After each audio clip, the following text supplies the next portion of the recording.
Now, you will remember that I proposed to discuss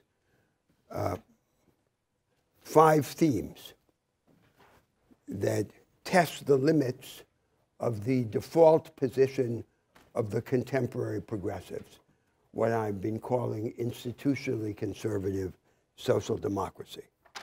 The first 2, barely within the horizon of the established debate, and the remaining 3, to a large extent, beyond it.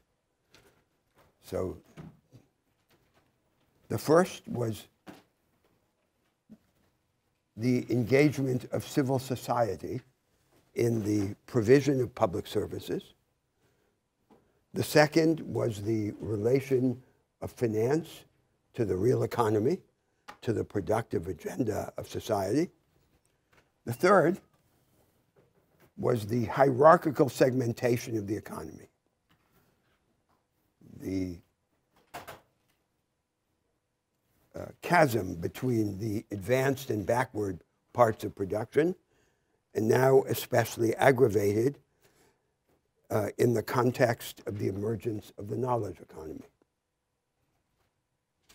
I want to devote today's class to the 5th theme, the theme of social cohesion and the disposition to cooperate. And the 5th theme would then be the reformation of politics, of political institutions, so that change not depend so tightly on crisis. But I've modified my plan in the following way.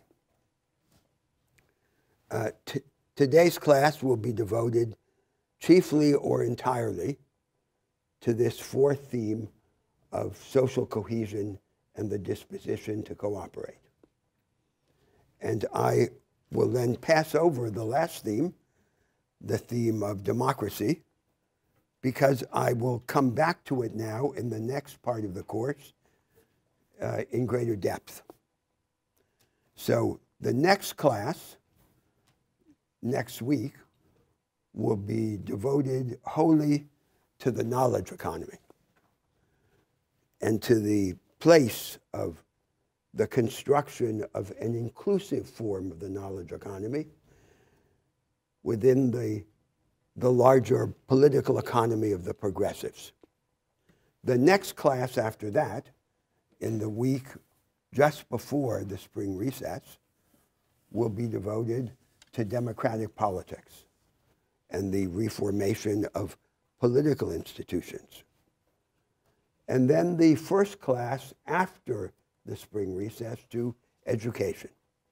So those are the 3 main domains in which I want to deepen the programmatic discussion: democratizing the market, deepening democracy, and forming the capable individual. And then after that, in the second week after the spring recess, I want to place these debates conceived in the setting of the nation state within the context of another debate about globalization and its reorientation.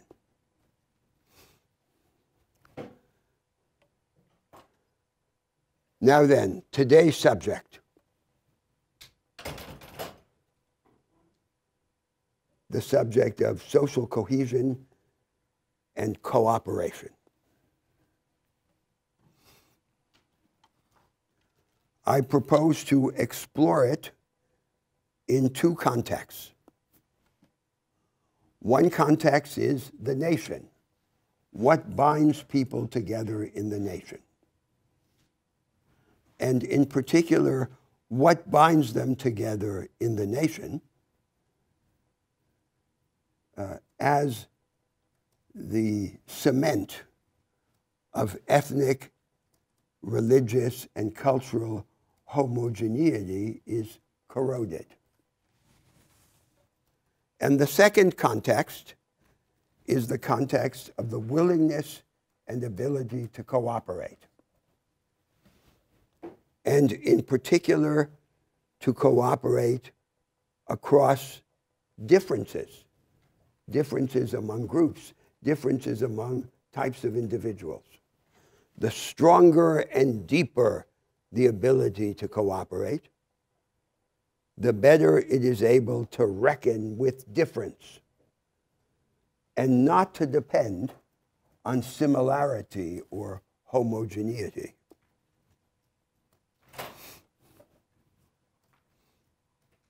Now, this is a subject of fundamental importance. A disorganized society, a society in which people are only thinly or unevenly associated, connected,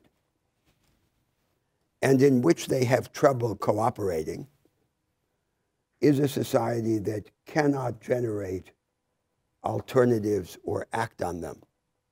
Organization is power, and organization in particular in the form of associational density, of what the sociologists call social capital.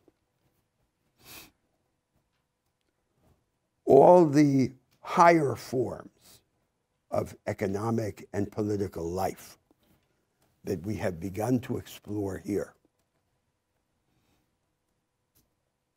a knowledge economy in economic life, or a high-energy democracy in politics, require a heightening of the level of cooperation.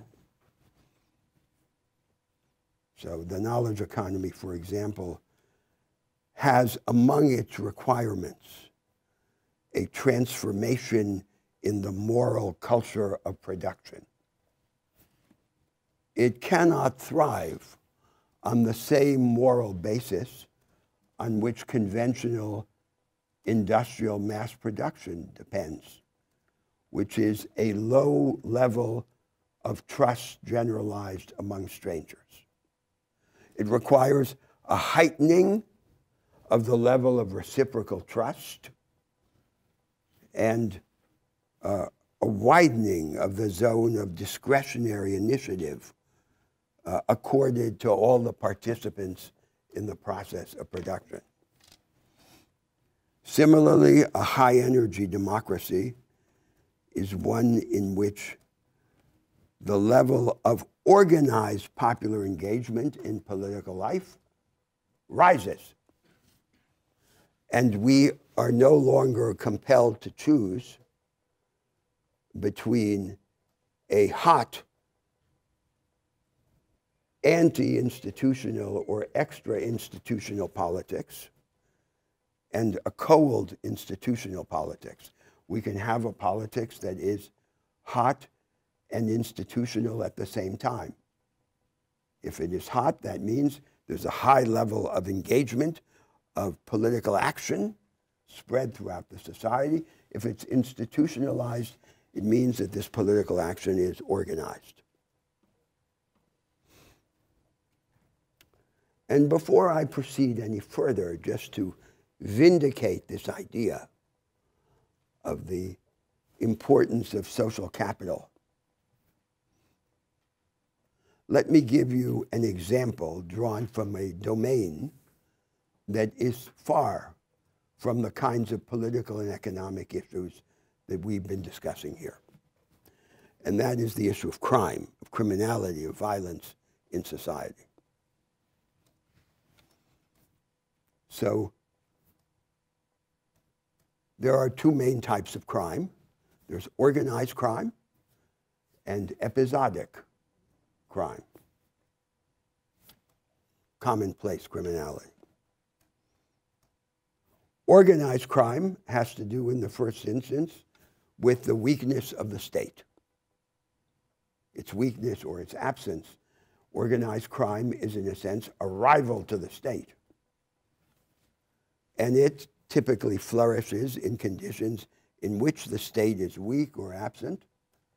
And one of the ways in which it flourishes is by providing services, like services of protection, that the state fails to provide.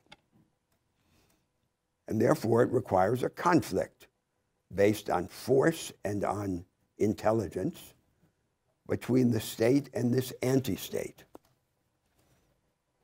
But episodic crime has a completely different nature, even though there may be communicating channels between organized and disorganized crime. Episodic crime seems to be primarily a phenomenon of social disorganization.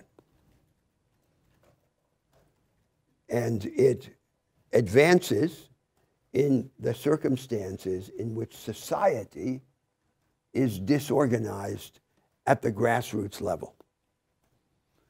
So it's often thought that ordinary criminality depends primarily on poverty, on the absence of economic opportunity. But you can take contemporary societies and compare them with respect to episodic crime and inequality or poverty, and you find the following. Compare, for example, Brazil and India.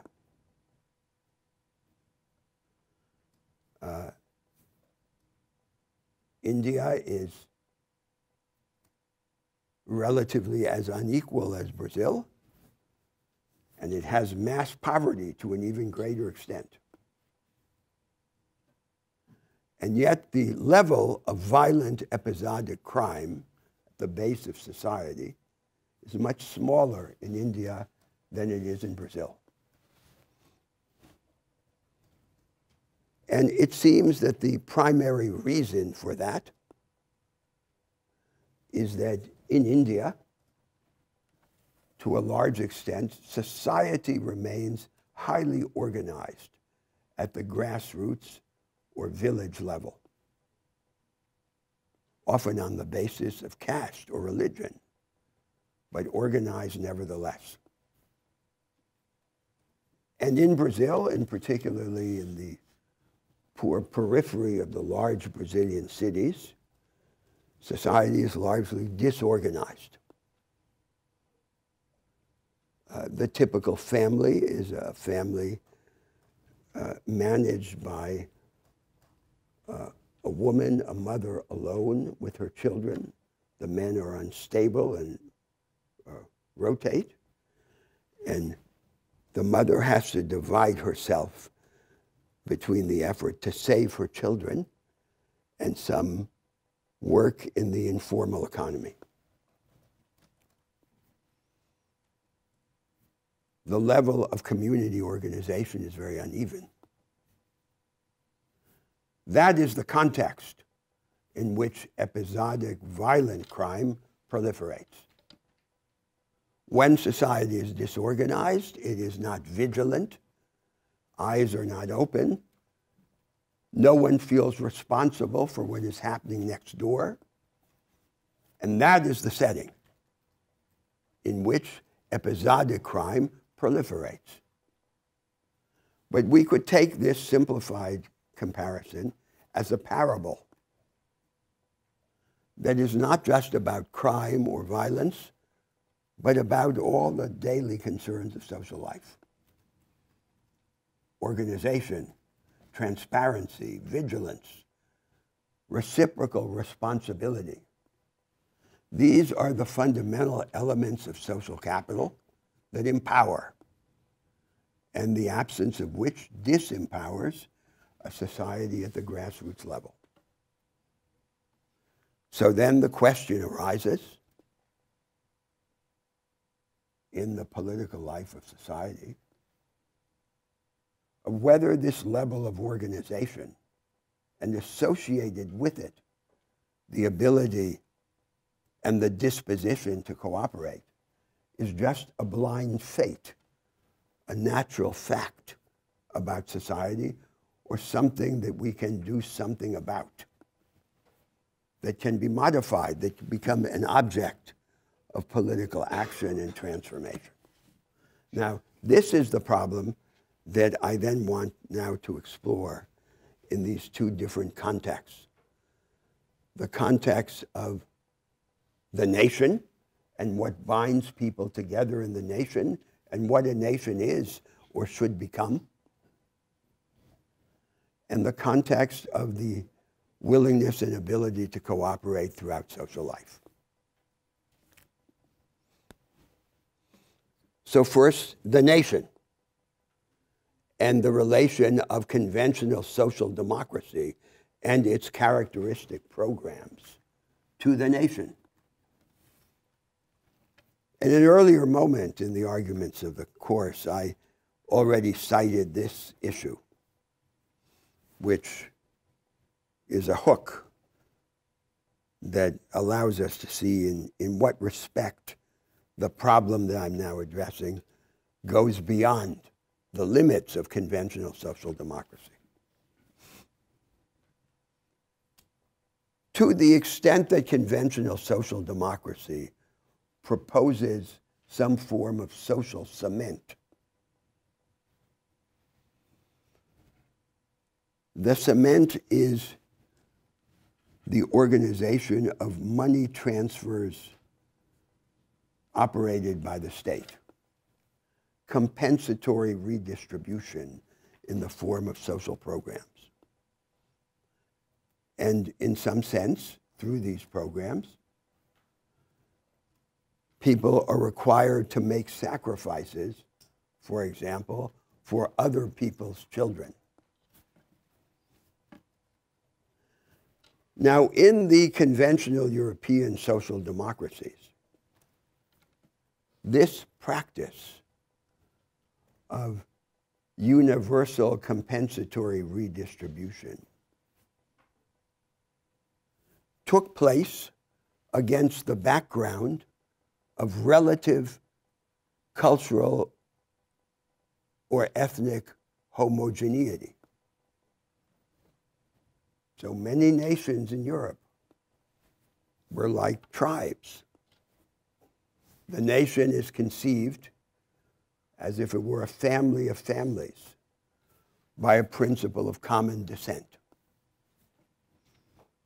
And in the definition of the legal conditions of nationality, the law in these societies often gave priority to the question of descent. Now, what then happens when this homogeneity is eroded, as it now is being eroded in many European societies by migratory flows? The erosion of the background homogeneity exposes the weakness, the inadequacy of money as a social cement. And leads to a weakening of the willingness to undertake sacrifices for the sake of social solidarity. And you could say that that fact, that transformation, intangible but far-reaching in its consequences, is a significant element in the crisis of conventional social democracy. Now, I want to use that idea then as a point of departure for a consideration of the nation, the idea of the nation. After all, nationalism has been throughout modern history one of the most powerful impulses. And we have to ask ourselves, what can and should be the relation of any progressive alternative to the national idea?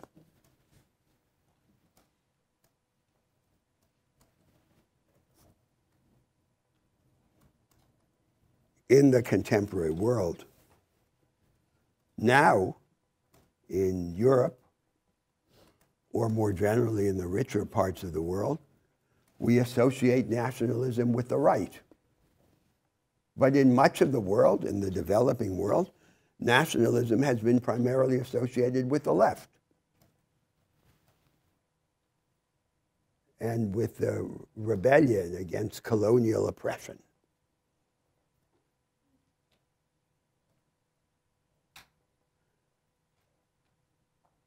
So the idea of the nation has no single meaning.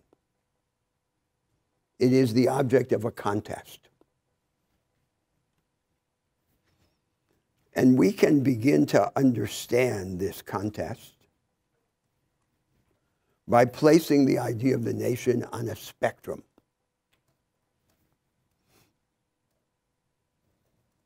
At one pole of the spectrum is similarity, homogeneity, anchored in the realities of descent, in the life of the family. That's the nation as a family of families, a quasi-biological principle, as if it were a big tribe. But the idea of the nation can evolve and has evolved in the world so that the nation comes to dispense with this idea of similarity or homogeneity anchored in common descent. And then we begin to think of the nation in a different way. The world is divided into states,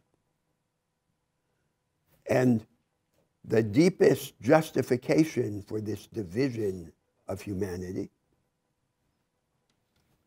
is that each of these states and the nations that live within them is an experiment in humanity, a way of being human that is manifest in a certain set of practices and institutions. Humanity, according to this idea, develops its powers and its potential only by developing them in different directions.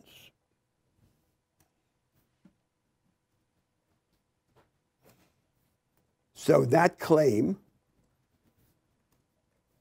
has a kinship to another idea that came up before in our arguments. The other idea is that there is no natural or incontrovertible form of social life. There is no impersonal or neutral order. Neutral with respect to conflicting conceptions of the good or forms of human experience. Every order, every institutional order tilts the scales in favor of some forms of experience and against others.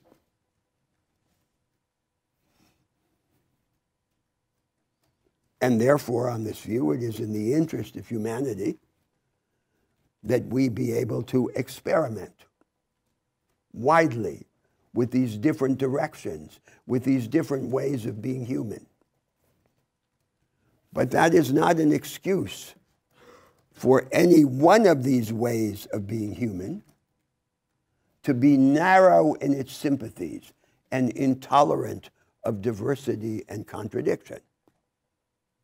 So we would say that each of these forms of national life should be open, it should be porous, it should allow for a wide range of diversity and contradiction, and above all, it should be susceptible to being challenged and changed.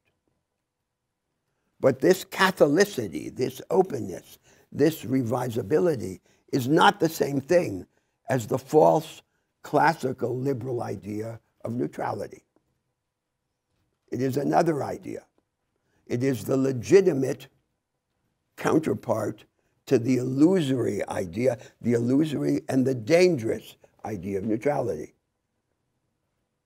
Dangerous because whenever we invoke this conception of a neutral order, what we will be doing in practice is to be entrenching one particular order and the particular versions of humanity that it serves against all the other possibilities.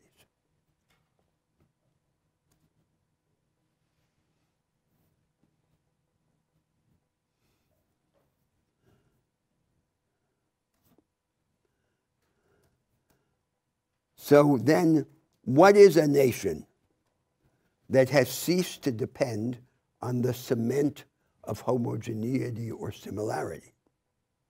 It is a community of fate, of common purpose, in which people, despite their differences, or even on the basis of their differences, do many things together. And this experience of acting together to produce differences comes to bind them, even in the absence of these similarities of common descent or of homogeneous culture.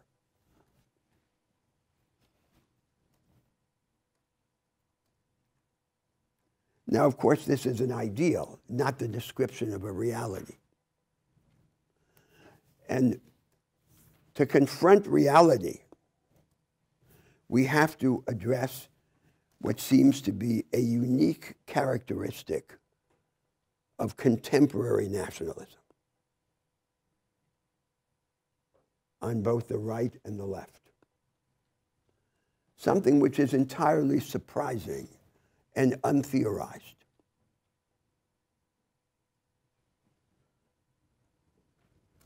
Which is what I want to call the evisceration, the hollowing out of tangible collective identities.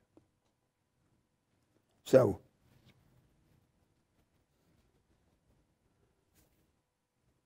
the traditional conception of a collective identity, you could call it pre-national or proto-national, was a conception of not only coming from the same roots, the same descent, but having the same customs. To be a Roman was to have the customs of the ancient Romans. But what happens in the age of world history is that this tangible, customary content of the collective identities, including the national identities, is increasingly hollowed out. There is a worldwide emulation or competition, which is not just practical, but also spiritual. And every nation comes to the altar of this worldwide competition, and in order to survive and to prevail, gives up a part of itself and adopts practices and ideas that come from other parts of the world.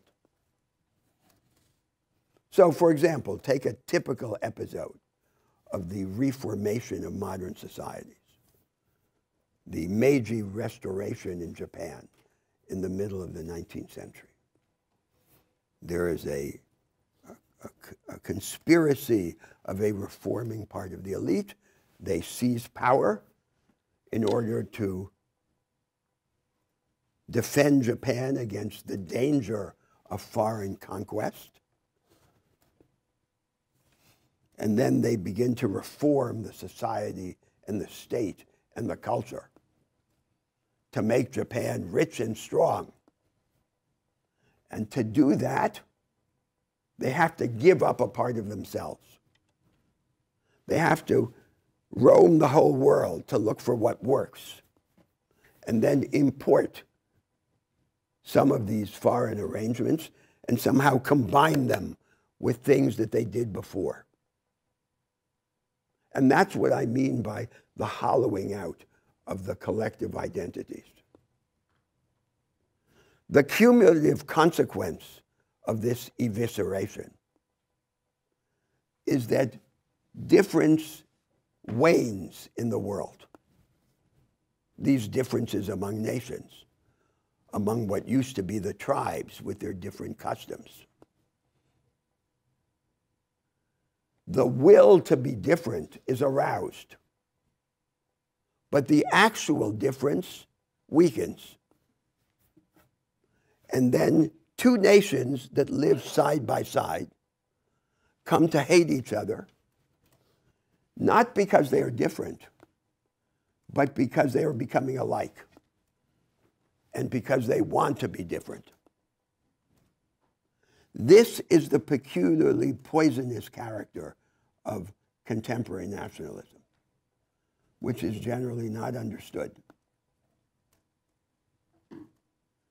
The more a difference is tangible, it consists in a set of details.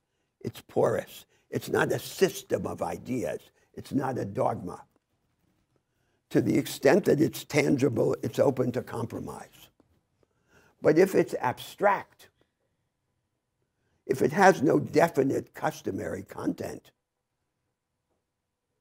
it is an invitation to intransigence. There's nothing to compromise in the abstraction. Now then, so it's the suggestion I'm making is this, that on the road from the tribe as the primitive idea of a nation based on similarity and common descent, to the nation as an open experiment in humanity, a different way of being human, manifests in a unique set of institutions and practices. On that road, there is a surprise, a block. And the block is this phenomenon of this poisonous character of the eviscerated collective identities. And then it seems that with regard to this problem, there are two main responses. In principle, and now beginning in fact. The first response is the response of liberal cosmopolitanism. Suppress the will to difference. So the impotent rage to be different in the presence of the waning of differences is what is dangerous. Suppress it. In the name of a convergence of all of humanity. That's the response of liberal cosmopolitanism, which would, of course, sacrifice the good, if it is a good, that we can develop, humanity can develop, only by developing in different directions. The other response would be the response of radical democracy. And I would want to argue here in this context that it should be, but is not yet, the response of the progressives. The way to make the will to difference less dangerous is to make it more effective. By equipping the different nations with the institutional and educational instruments to create difference. So the characteristic assumption of the debate about national difference is that the differences already exist. But the truth is, on this view, that the differences are always waning. And that they can continue to exist only if they are reinvented. That is the law of the spirit, that in order to possess something, we have to renounce it and recreate it. We can't just transform it into a fossil. It is, in fact, vanishing. And that then requires particular attributes of the forms of economic and political life. A justification for an experimental economy and a high-energy democracy. So the differences that matter most are not the differences that have been inherited from an earlier historical period, but the differences that can be made, imagined, and created. prophecy, not memory, although prophecy informed by memory. But of course, this whole conception has certain presuppositions in order to be rendered legitimate. So if there's no natural form of social life, and if the ultimate justification of the national difference is the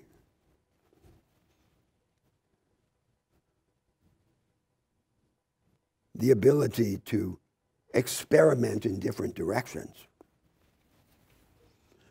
two things are crucial. One is that within each nation, the individual be able to turn against the nation. And then second, at the limit, to be able to escape it. If he's born into one form of social life and in the end is unable to transform it, to participate in its transformation, he should be able to leave it.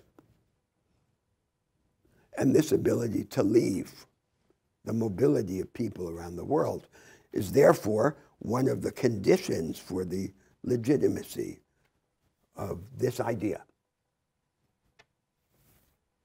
Now, let me give you an example that comes not from the international sphere, but from the national one, from within the nation. It's the same problem. So, in the Brazilian Amazon, we have a sparse Indian population. And some of the Indian peoples are relatively assimilated, and others at the extreme are almost completely isolated.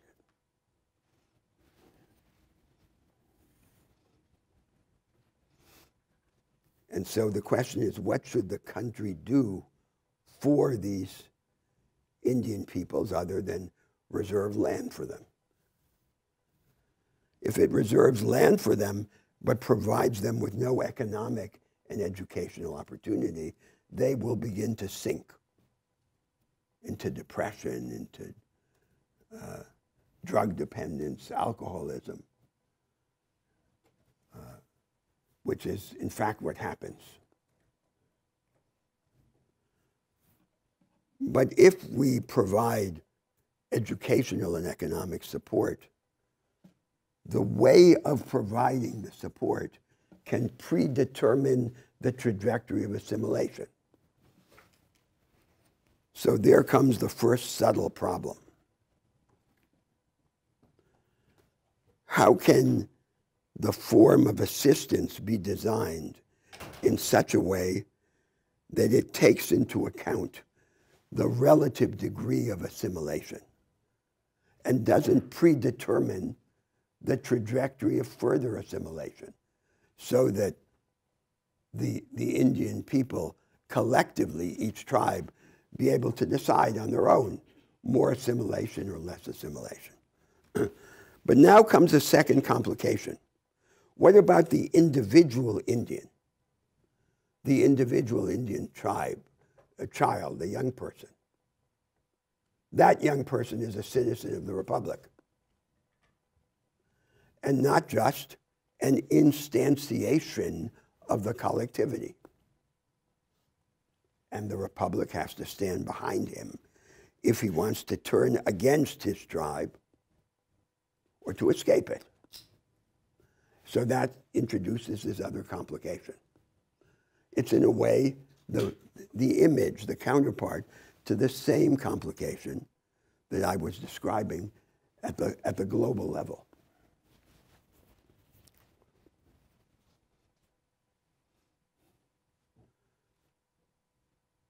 Going back to the problem faced by the Social Democrats,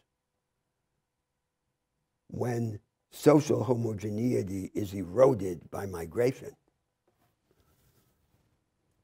money is no longer enough as a social cement. And the only adequate social cement is to do many things together.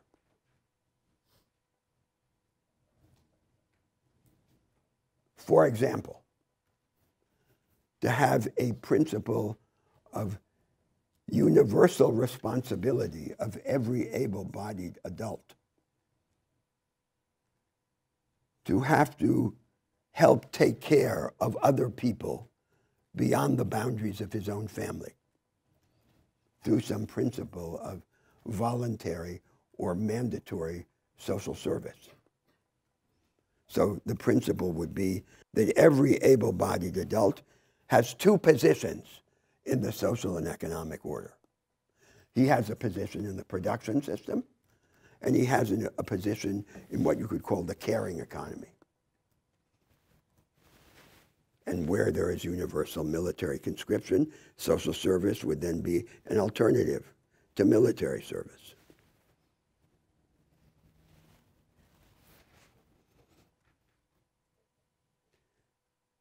The only adequate basis of social cohesion in the nation, on this view, is direct engagement.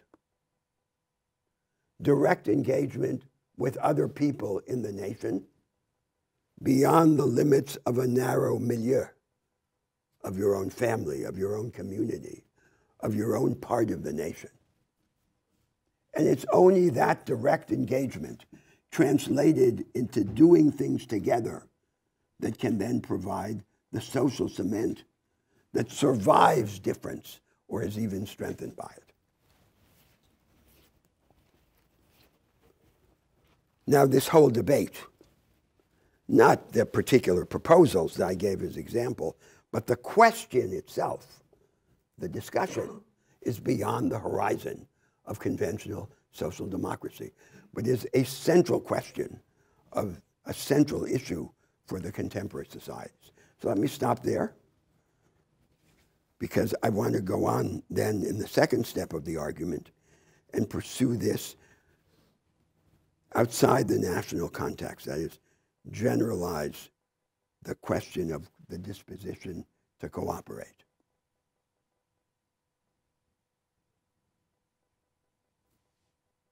So now, for example, in the United States, nationalism is associated with the right. But as I said, in much of modern history, nationalism has been associated with the left. Yes?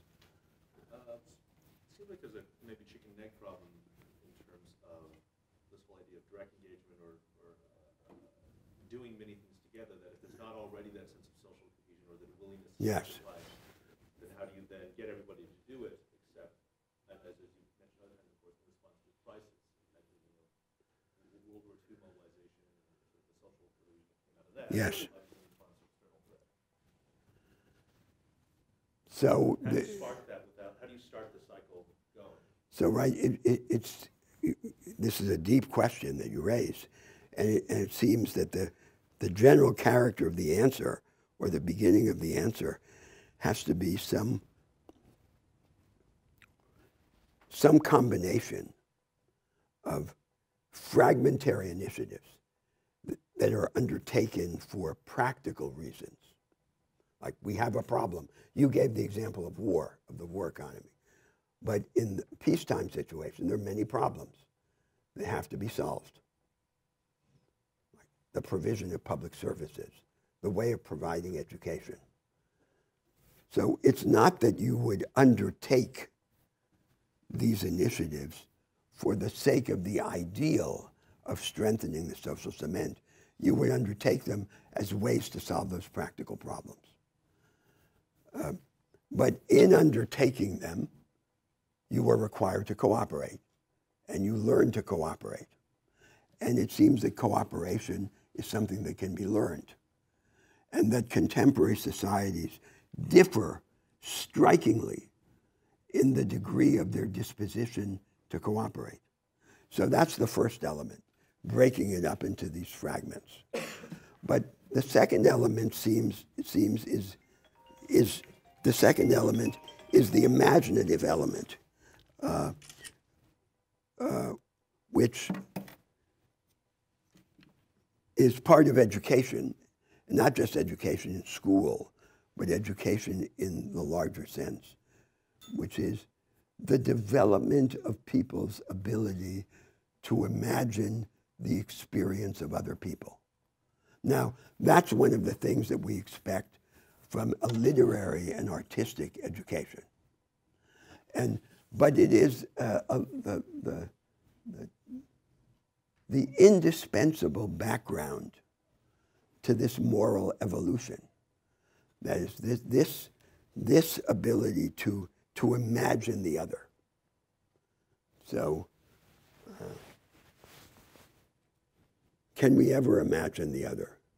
You know that one of the central themes of Romanticism is we can't escape the individual consciousness. It's like the philosopher Heraclitus said, the soul of another person is a dark continent that can never be visited. But we try to visit this dark continent by forming our minds. So that's the second part of the story. Then the third element in the answer to your conundrum is there, and I'm going to come to it in the second part of the discussion, is some kind of legal or institutional structure that facilitates cooperative activity that is, as it were, the mold for it. By itself, it is lifeless, but it creates a legal framework which cooperative activity can then inhabit. And the traditional devices of private law, the law of association, the law of contract, may be insufficient as a template for the strengthening of cooperative activity. So I suppose that's how the answer to your deep question would begin. Yes? You mentioned earlier about the nature of episodic crime and the role of organized grassroots. Yes. And I was thinking in the case of like a place in China where, at least in a lot of places, there is not as much crime. But I wonder if that's an example where, because the state is a much stronger role, so you don't see because the penalty is so harsh. So could that, in that case, is the state replacing the role of grassroots society? No, so what I think is, it's interesting because although it's very specific, it has very general implications. So you know the American criminologists have this doctrine of so-called broken windows. Where does crime proliferate? It proliferates in abandoned neighborhoods, episodic crime, where no one is watching, no one is taking care, no one is responsible. So you can't solve this problem just by the omnipresence of the police apparatus, because that's the nature of violent crime, that if it's of episodic violent crime, just under the surface. If the police turn the other way, they walk around the corner, there'll be such a crime. So it's not enough. There has to be this dynamic of reciprocal responsibility in which you feel responsible for what's happening over there. And you're watching, you're actually seeing it. Now, of course, that's insufficient. There has to be some connection with the police. And so, for example, you can imagine that in a neighborhood, in a poor neighborhood, in the periphery of a large third world city,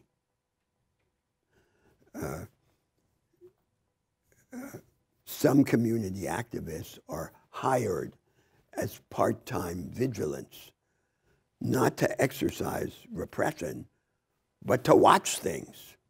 And they have communication equipment, they work with the police, but they're unlikely to be effective unless they're part of an organization, unless they're just the surface of some structure of community organizations. And the conjecture is that even a society that is quite poor can be very organized.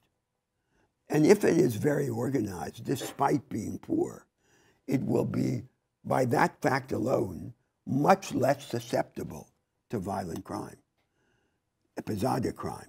It's not a solution to the problem of organized crime. And that's just, as it were, the tip of the iceberg, because if it's organized, it can do many other things together. It's a form of power. It's a form of empowerment. And then so you can, for example, deal with the question of how social transfer programs in poor places can not transform the population into a population of passive beneficiaries, social rentiers, so to speak, but prepare them for re-engagement. And typically there is the following problem in a very poor society, that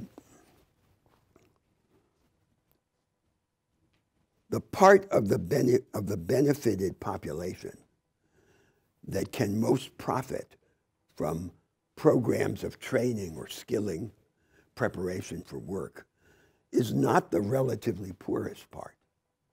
It's the relatively less poor part, which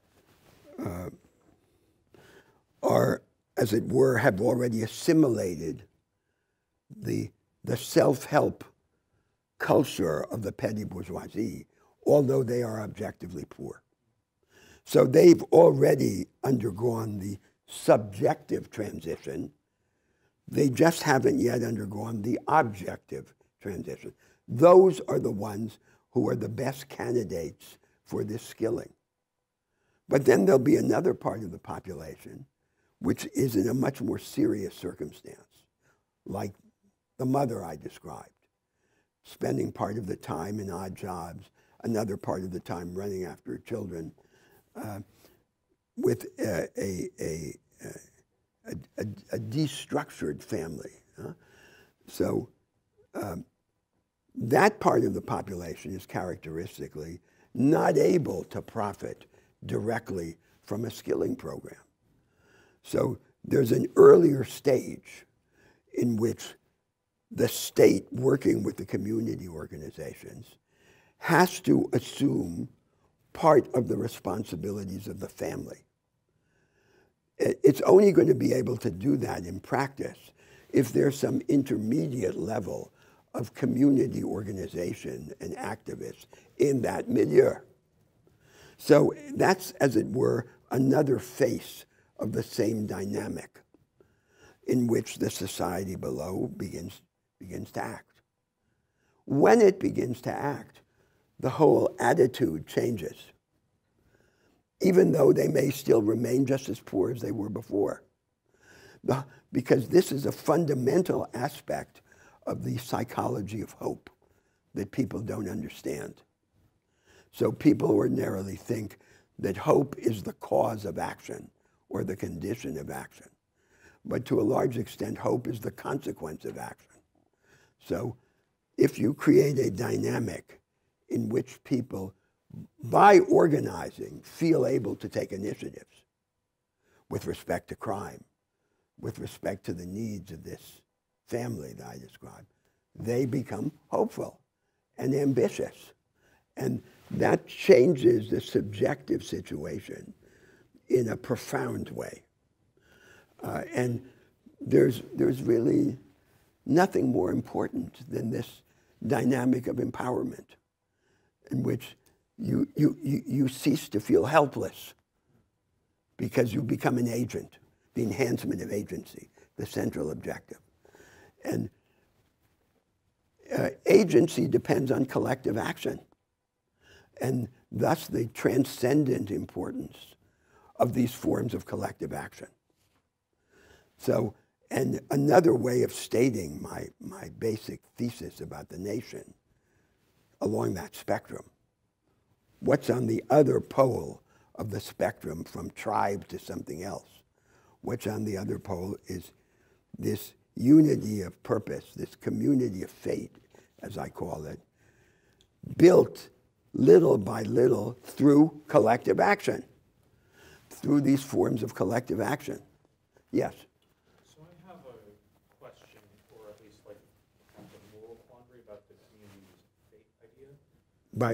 About which idea? The community of faith idea. Yes. Right? Because we might imagine, and I'm sympathetic to the idea that different sorts of people are going to want to live in lots of different sorts of communities, and that there should potentially be space in the world for Yes. lots of different ways of living that are equally valid. Yes. Yes. We might imagine, however, that, say, it is, in fact, for some people, like, the best way of living for them to be in, like, a highly traditional family structure or something like that, or a way of living that will end up being toxic to potentially children or other people who are involuntarily going to be part of this society. Yes. And so that can be used for an argument for the cosmopolitan angle of let's just have a society that is on aggregate, like as good as possible for everyone generically, even if some people are inevitably going to be that you have a floor as to how bad Yes. things could be for individuals. Yes. Society by having it be more cosmopolitan and homogenized. So this is, again, a very deep problem, and it serves to illustrate that the thesis that I'm arguing is not the thesis of an unqualified pluralism. It is a highly qualified pluralism, and that's part of what makes it contentious, as you just brought out by your comment. So return to my Brazilian example of the Amazonian Indian peoples. So the position of the anthropologist is that the Indian tribes should be left alone. Period. Give them land and leave them alone, with a minimum degree of support. Because you know that the main line of theoretical anthropology is a kind of heresy in the West. Within our civilization, the civilization of the West, and it's the revolutionary project that has set the world on fire, they think that the real protagonists in world history are these collectivities. And if they are highly homogeneous and inimical to transformation, to prophets, to troublemakers, so be it. Leave them alone. Now, I don't see how you could be a leftist or a progressive and accept that heresy. And I think, with respect to the Brazilian example, that the greatest calamity that befell the Indian peoples in my country was the substitution of the Jesuits by the anthropologists, because they then became the practical instruments of this heresy in the name of infinite reverence for the collective identities. Treat these collective identities as if they were exhibits in a museum, endangered species.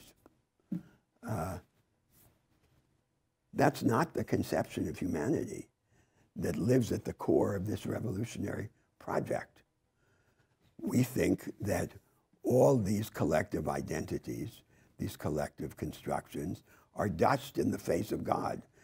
And we want the Indians to disrupt theirs because we want to disrupt ours. That's the thinking of the revolutionaries. And there's no way of splitting the difference between that view, which sees transcendence as the essential attribute of humanity, and this other view of the anthropologists. So their doctrines can be summarized in two themes. One theme is, you could call, the pragmatics of sufficiency. You work until you've achieved what's necessary to reproduce a customary way of life, and then you rest. Because otherwise it's insane to keep working. We don't think that way. We think that you work because you have to work, and because it's only by trying to continue transforming the world that you transform yourself and you emancipate yourself. The other theme is the theology of immanence. The sacred lives in the world, is embedded in these collective identities and embedded in nature. And what you do is you try and preserve it perpetually. And we don't think that way either, that what's divine is this conflict.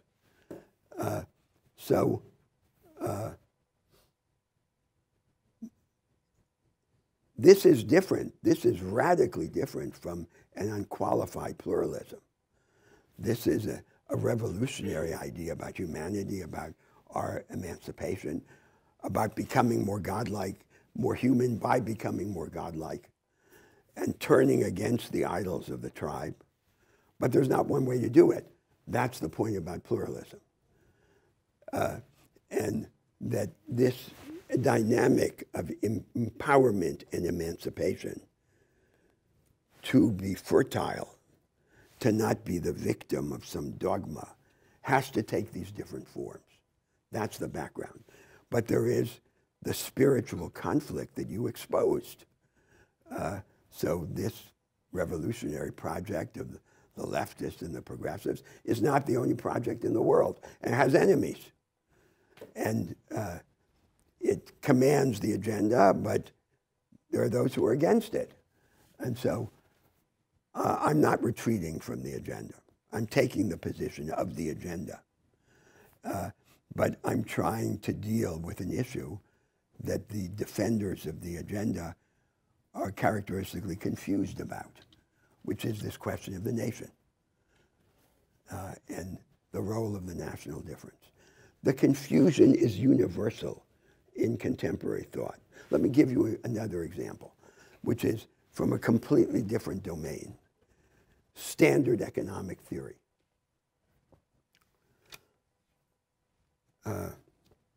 So you know that many economists have believed that the single most powerful insight of economics is the Ricardian doctrine of comparative advantage. Trading in the world, and each nation does what it's best at. Then everyone is better off. The premise is that the world is divided into different states. That's the premise of the doctrine of trade. But from the standpoint of conventional economics, there's no reason for the world to be divided into different states. And the world might just as well be one state, because that would economize on transaction costs.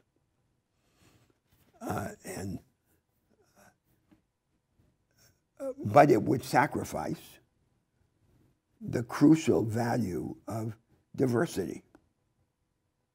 So think of it this way.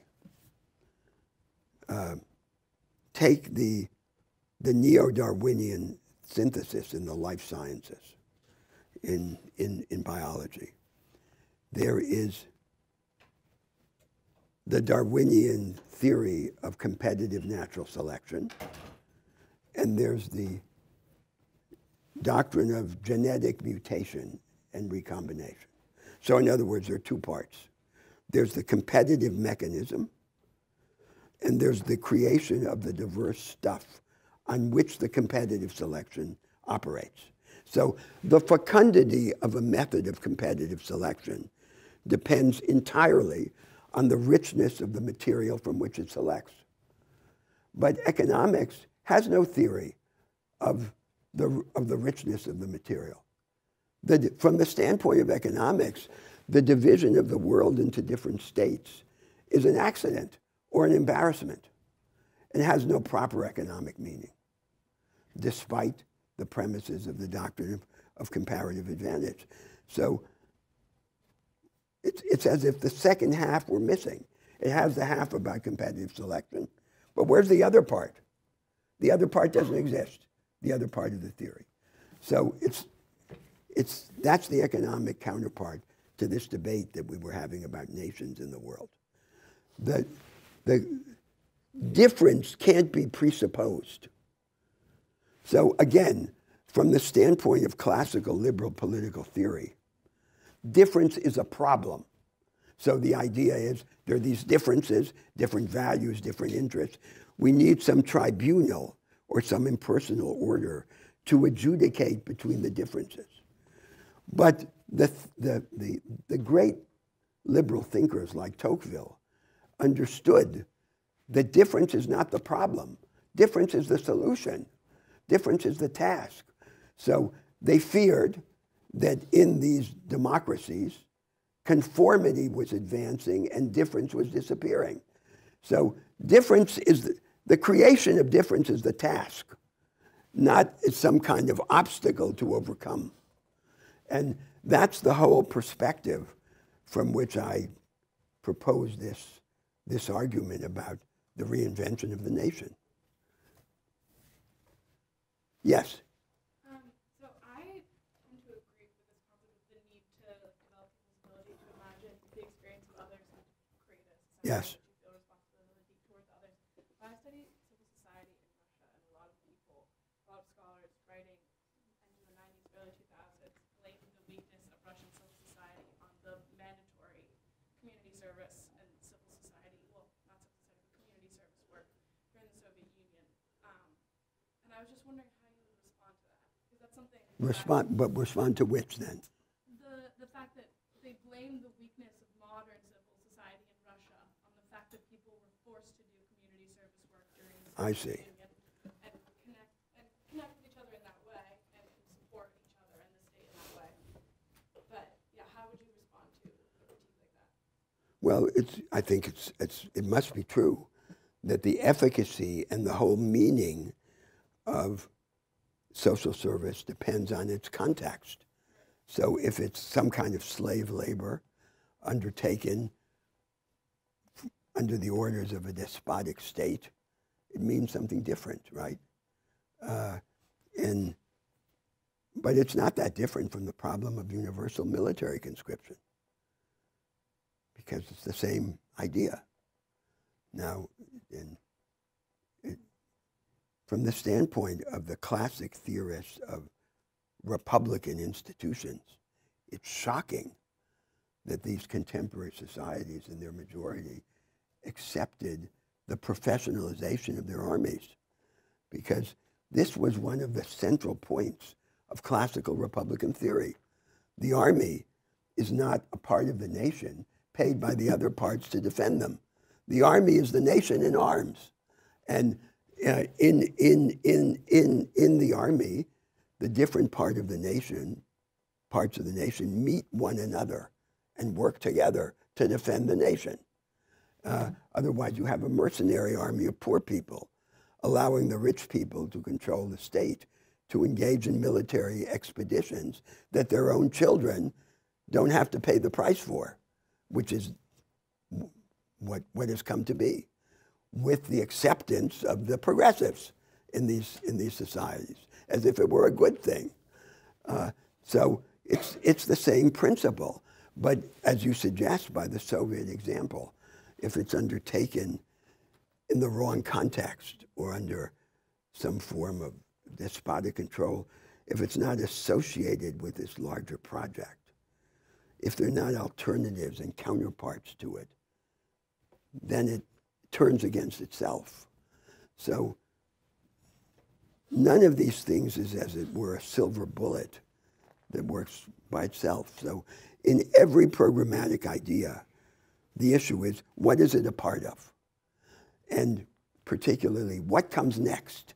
Because the meaning of an institutional innovation always depends on its sequel and on some movement that it's a part of. Yes? I can't fully understand. It seems like the concept of the endpoint that you've iterated, kind of that's anchored in a way or a practice of being human that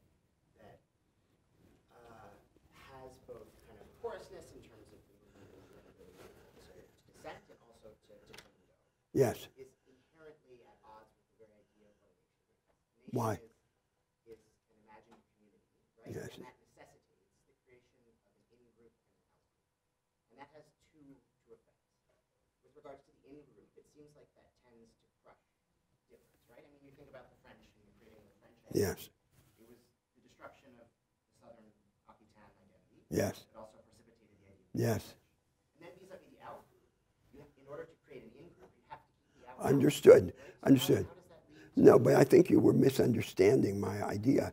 I was not proposing a kind of universal shuffling of the cards in which there are vast migratory flows and everyone is mixed up with everyone else.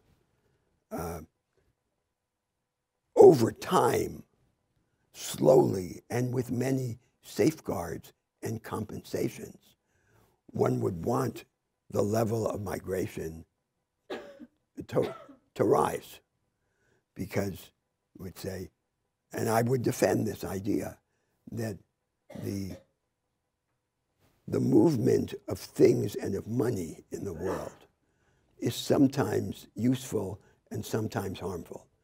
But the movement of people is sacrosanct, because that's part of the process by which humanity becomes both unified and diverse. But it's not to imagine that this movement instantaneously takes the form of vast migratory flows. I was citing that issue as an example of the escape valve. So each of these national forms in humanity has to be open to challenge from within. So not the idea of neutrality, but the idea of corrigibility. But there has to be an escape valve at the limit. And the escape valve is the ability to escape, for the individual to escape. It will be, we would normally expect, a very small percentage of the population. But still there has to be the ability to escape from if an experiment in humanity has taken a direction that is viscerally antagonistic to what the individual wants in life. The individual should be able to escape. And that's the limit, because otherwise the nation state becomes a prison. So, of course, the whole notion of a community of fate, of doing things together, presupposes temporal continuity, a historical continuity over time, that the vast majority of people will be together and remain together. But if things go badly wrong, there has to be some opportunity of leaving. That's the point. And that I cited as one of the conditions for the legitimacy of this diversity. Because otherwise, you would have the following idea, that the different nations of the world are different forms of being human, and it was your bad luck to be born in the wrong one, in a one that is antagonistic to your ideas, to your aspirations, and you're just caught in it forever. And on one interpretation of the anthropological heresy, you should be, because the real actors are these collectivities. That's what this idea rebels against. It says, in the end, the individual must have agency, and this agency must include the ability to be an apostate, and if the apostasy fails, the ability to flee. And that seems to me to be a crucial requirement for the legitimacy of this scheme. Generally, those who flee are among the most ambitious, and most societies would be happy to accept them. But I'm not thinking of it as a phenomenon of mass migration. Yes. I was wondering if you could, taking a step back, speak a little more to the idea and flesh out a little bit the evisceration of collective identities The evisceration? Yeah, because you seem to be saying that that's a break with history, and to me, and I think many historians would say that the process of human history. It's always happened to some extent, right? But in the age of world history, it accelerates.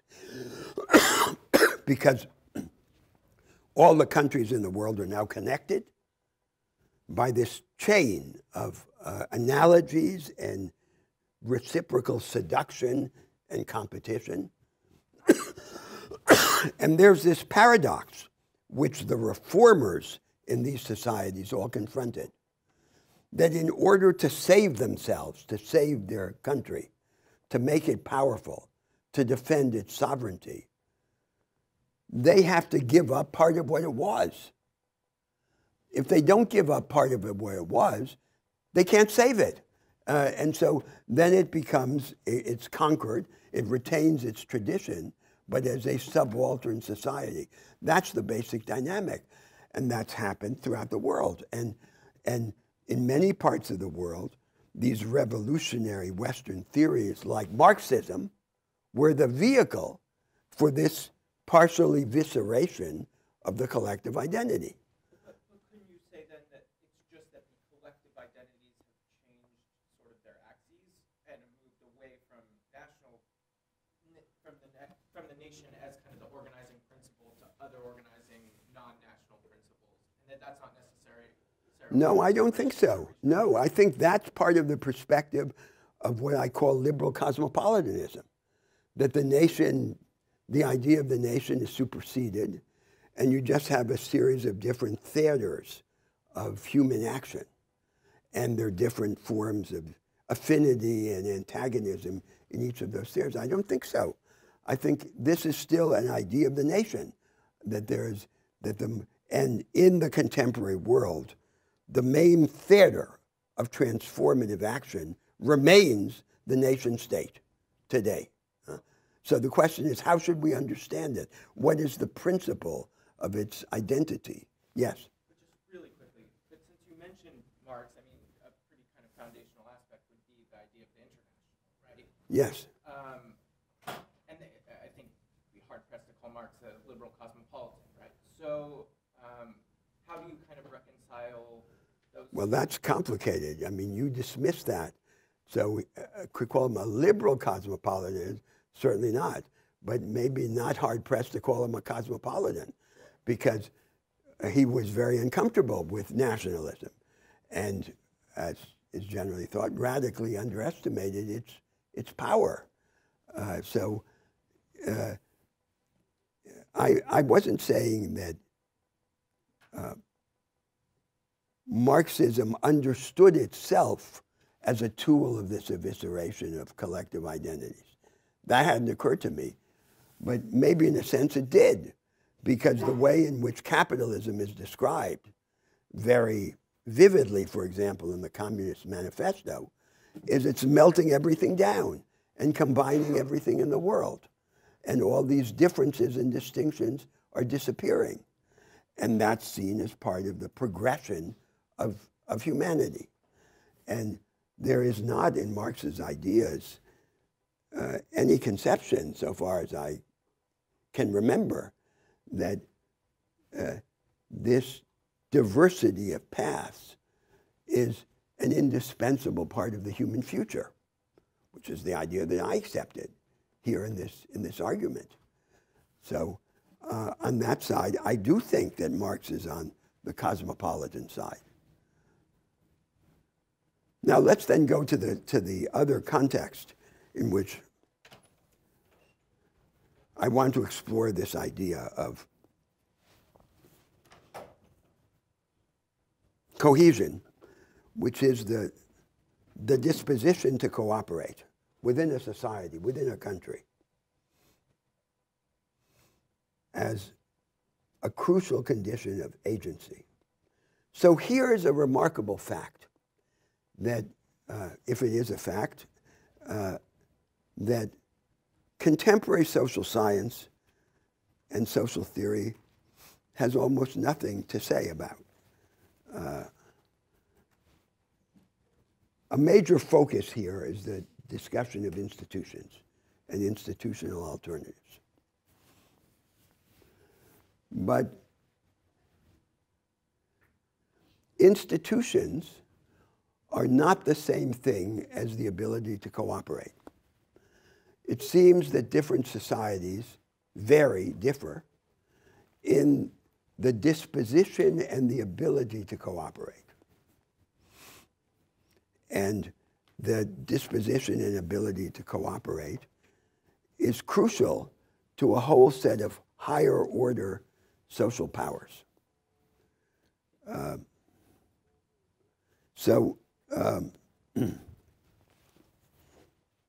There are some countries in the world, they will go nameless here, who have tried out many institutional models and failed at all of them. And there are other countries in the world that have been successful at operating different institutional models.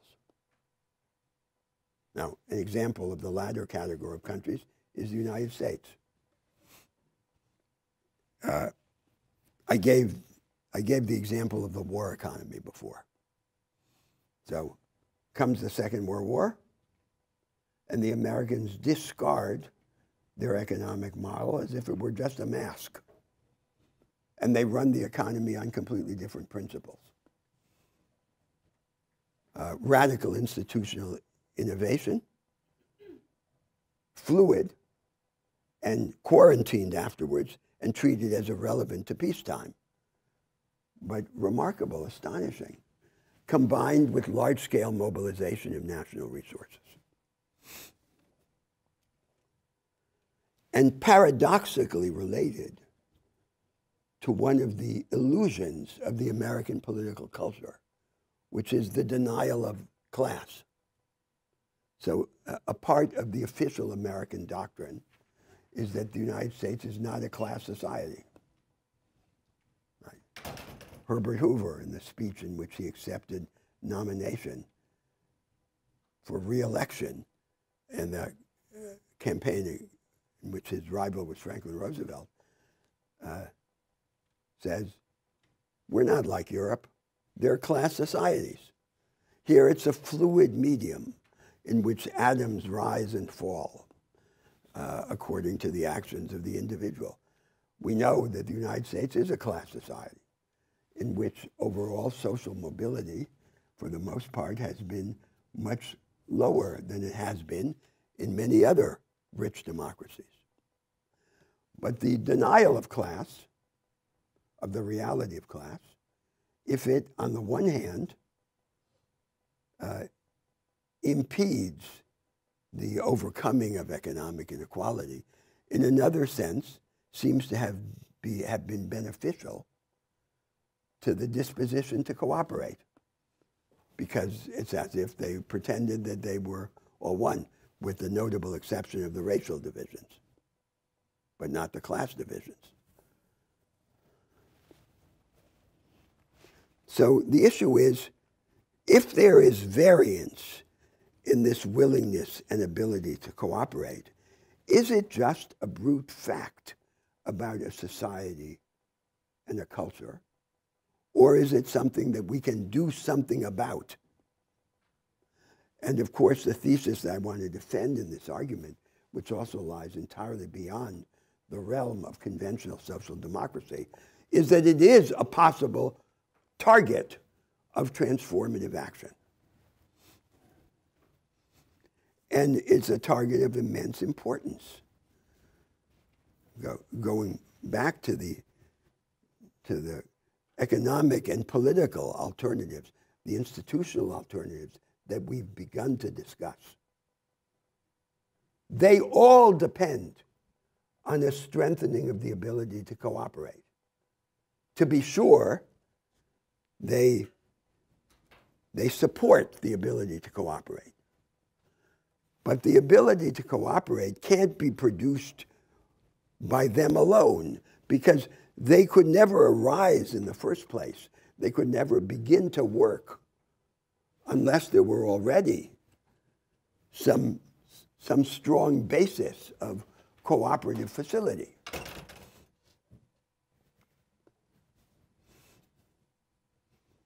So how do we strengthen the ability to cooperate? I go back to the thesis as before in the argument about the nation. By doing many things together. So there I gave one example of engagement to help take care of other people beyond the boundaries of family selfishness. Another example that we discussed is the engagement of civil society in partnership with the state, acting through the medium of cooperatives in the competitive and experimental provision of public services. And another example would be the transformation of education. So one of the characteristics of the education that we would want is that it be cooperative as advanced sciences, teamwork among students, among teachers, among schools. So we can imagine a whole set of forms of cooperative activity, of joint initiative, that are then justified as responses to particular practical problems, as we discussed, but then have this then penumbral effect, this oblique effect of strengthening the disposition to cooperate. Now, then there would be a characteristic trajectory in the strengthening of this ability to cooperate. And it is the same trajectory that I explored a moment ago in the context of national cohesion. So what is the simple metric by which to test the strength of the ability to cooperate? It is the ability to reckon with difference. So, in other words, that cooperation not be possible only among people who are alike. But the more there is difference of outlook, difference of temperament, difference of social or cultural provenance, and they can cooperate nevertheless, the stronger the power of cooperation, and in which eventually the difference, instead of being an obstacle, becomes part of the fuel, of the instrument of cooperation. Now then further, and here's a third characteristic, this cooperative activity can't be limited to either politics or the market. It has to have a basis, an anchor, even its headquarters in civil society, outside the state or the politics, and outside the market, the economy. So we can imagine then that there are actually three major domains for structural change or institutional transformation: the economy, politics, and civil society. Civil society is a third domain.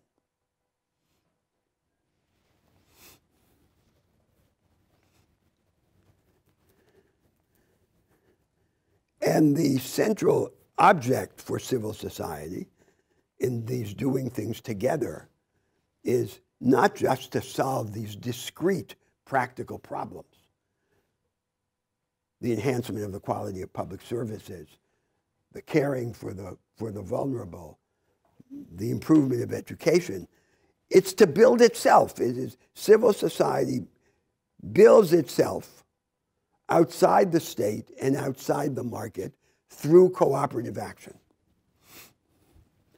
But even though the cooperative action is anchored in civil society, outside politics and outside the economy, it demonstrates its force by beginning to penetrate both the economy and politics.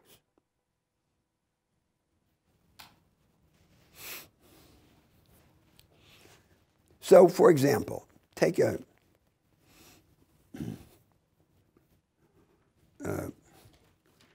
Take the issue that we're going to discuss in greater detail next week of the knowledge economy and how it begins to overcome its insularity and spreads. As it spreads, it deepens. So its contemporary form is confined to these fringes. And for the very reason that it's confined, also truncated. It doesn't achieve its potential. Now, one of the many ways in which it could begin to spread is by finding a contemporary equivalent to 19th century agricultural extension. That's how family-scale agriculture was organized and enhanced, for example, in the United States in the first half of the 19th century. The government works with the family farmers to provide them access to credit, technology, markets, and a series of devices like agricultural insurance, agricultural income insurance, and agricultural crop insurance that are safeguards against the fatal combination of price volatility and physical or climate volatility. But we know from the historical experience that this kind of partnership of the government with a small-scale producer tends to be effective only if it interacts with cooperation among the small-scale producers. They have to be organized. They have to be developing a regime of what we call cooperative competition. It's not that they are organized in formal cooperatives. It's that even though they are independent producers, they also pool certain resources, technological, financial, physical, even their labor, and cooperate. So, for example, they help one another harvest the crop at harvest time. Or they share the same silos and tractors, and in this way achieve economies of scale. So the same principle in a radically different form would apply to the dissemination of the knowledge economy. And we know for a fact when we compare in a country, the United States, the relatively more successful versions to the relatively less successful ones, that the more successful versions, like Silicon Valley by contrast to the periphery around Boston, are characterized by a higher level of cooperation, of the circulation of people, ideas, and resources among firms, which can be either informal, people going from one to the other, or formalized, for example, through open-ended relational contracts that are not fully bargained out, for example, in the biotech industry.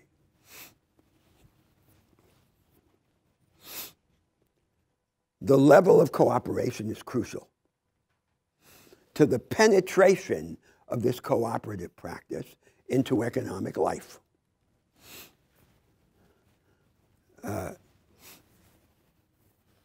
And a similar principle would apply in politics.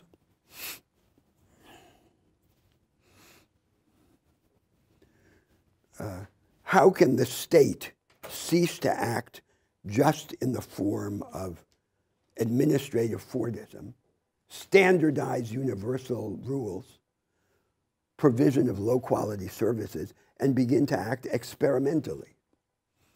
You have to partner with civil society in the provision of public services, but it can't partner unless civil society is organized. So the headquarters is civil society, but with a horizon open to both the political domain and the economic one.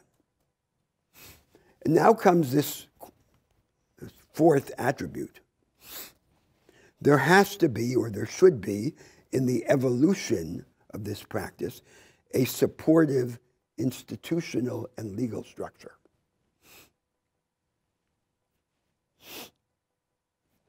So it's not as if the inherited apparatus of private law were sufficient as the legal template for a highly organized and cooperative society. So we would begin to create a whole range of frameworks in a kind of third area of law. Not public law, not private law, but what you could call social law, a category of the European jurists between the two world wars. But they thought of social law in the horizon of European corporatism. And here it's a different idea. So the state doesn't control. The law establishes frameworks for the self-organizing activity of civil society that is not controlled by the government.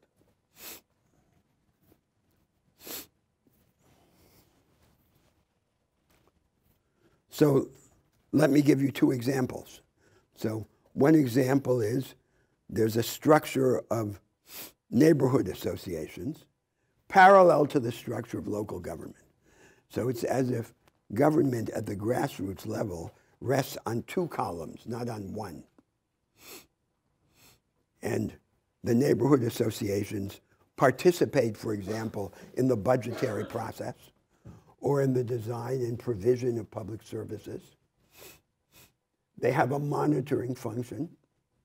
They connect local government to the organized social interest. But they represent, as it were, a check. And they're, in a sense, a rival. They're an independent source of power. Or take another example, transformation of labor law.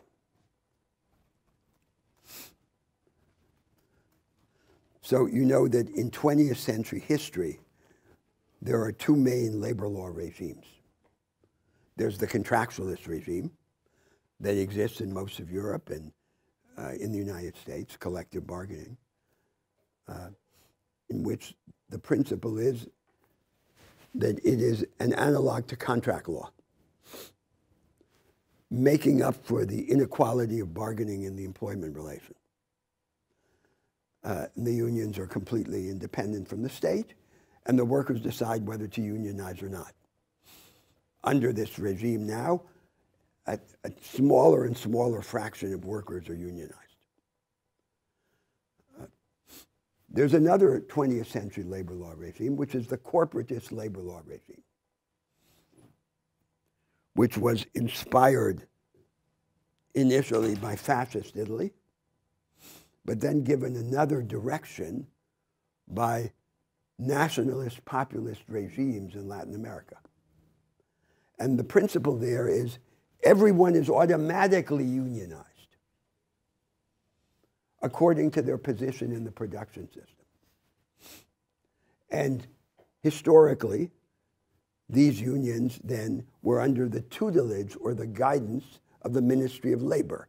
So it's a form of controlled popular mobilization. But you can imagine a hybrid regime. And the hybrid regime would take from the contractualist system the principle of complete independence of the unions from the state. The state has no control over the unions. But from the corporatist regime, the principle of automatic unionization.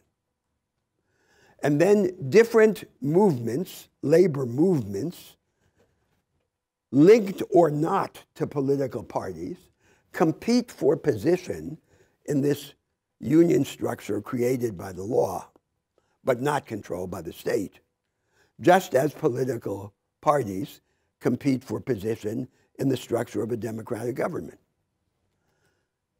The dynamic of this regime is completely different because it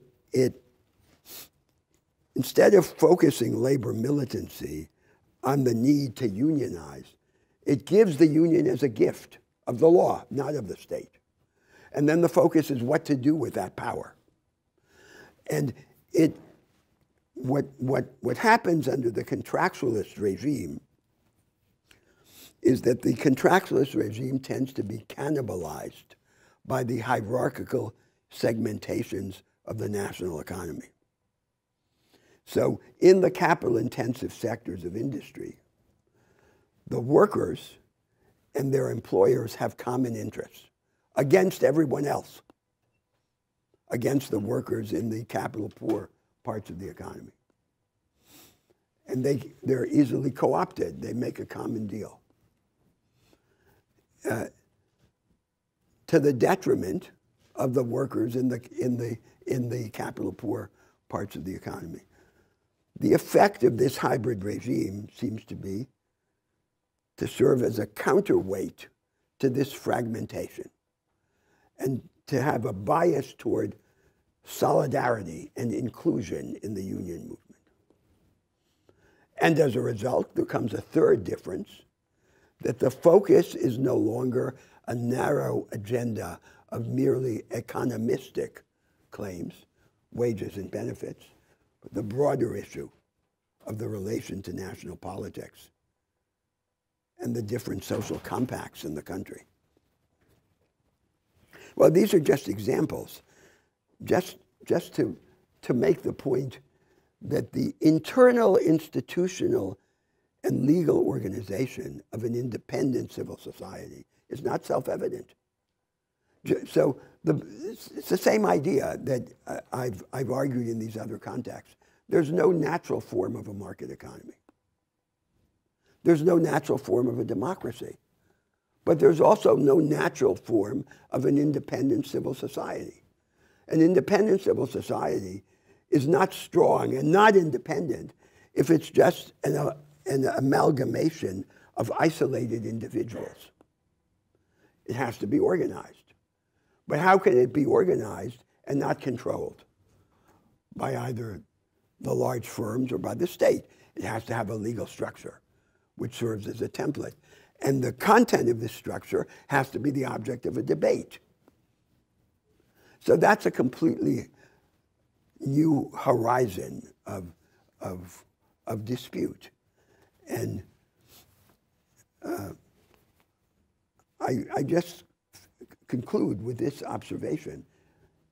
If collective action and the ability to act collectively is a vital element in empowerment and in the evolution of the most advanced forms of political and economic life, then the legal and institutional organization of civil society becomes crucial, because that is, as it were, the seedbed where we nourish this capacity for collective action, not just as accessory to our political or economic interests, but as an end in itself.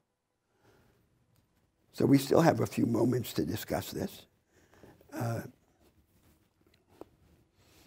And let me make just one observation about the United States. You know that one of the forms of conservatism in American political culture, distinct from the free market liberalism, is the emphasis on voluntary association and on the intermediate organizations.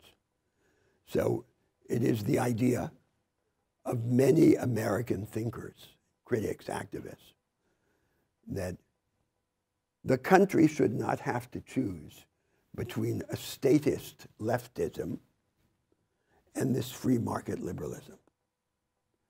That it should have available to it an agenda that focuses on association.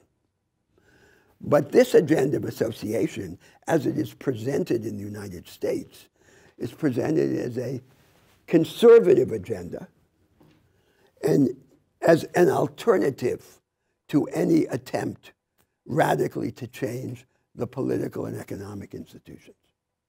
I'm presenting it here in a completely different way. I'm presenting it as with a different content, more ambitious in its structural content, but as the indispensable counterpart to those projects of political and economic transformation. And I think it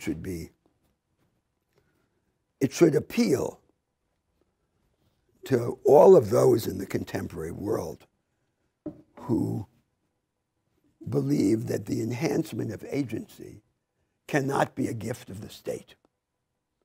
That must come from below, in the actions and in the self-transformation of civil society.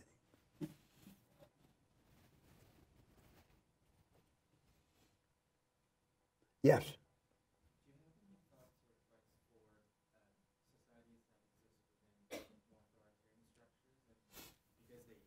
Automatically they're sucking up the vacuum and nurturing this kind of, Yeah. you know, Well, a good place to begin is my reference to the Latin American version of the European, of the corporatist labor law regimes.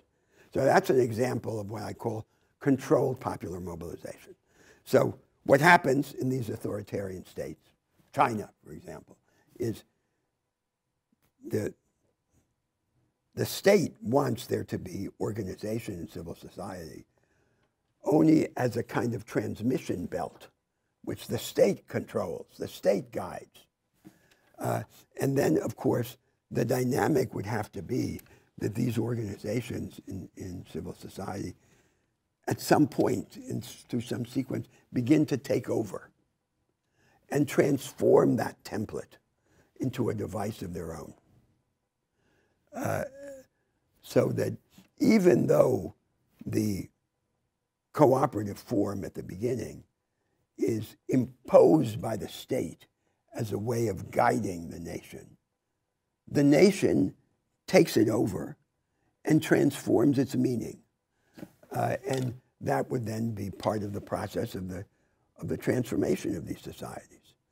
And it would save them, it would save some of them from thinking that the only alternative to their state capitalism and authoritarian politics is a conversion to the institutional forms that exist in the rich North Atlantic world.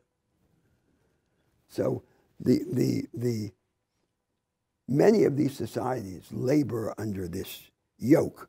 They're bent under this yoke of mental colonialism. So you take the Chinese intelligentsia, there's a fossilized Marxism, and then there's a carbon copy of American social science and policy discourse. So in the Central Party School, for example, in Beijing, they're paying lip service to Marxism, and they're spending all their time discussing third-rate tracks in American social science and policy discourse. So the rebellion against this mental colonialism has to be combined with this movement of empowerment in civil society, which before it's able to challenge the state head on, or the big firms, or the deal between the big firms and the state, has to begin to develop power within itself. And to develop power within itself, it has to convert this power that the state gave it to control it into a power it would have not to be controlled. And that has to somehow interact with the work of the intelligentsia in rebelling against the mental colonialism. So that would be one of the characteristic forms of empowerment in the contemporary world. Well, we've run out of time, but I promise you that the next class then will be devoted entirely to the knowledge economy.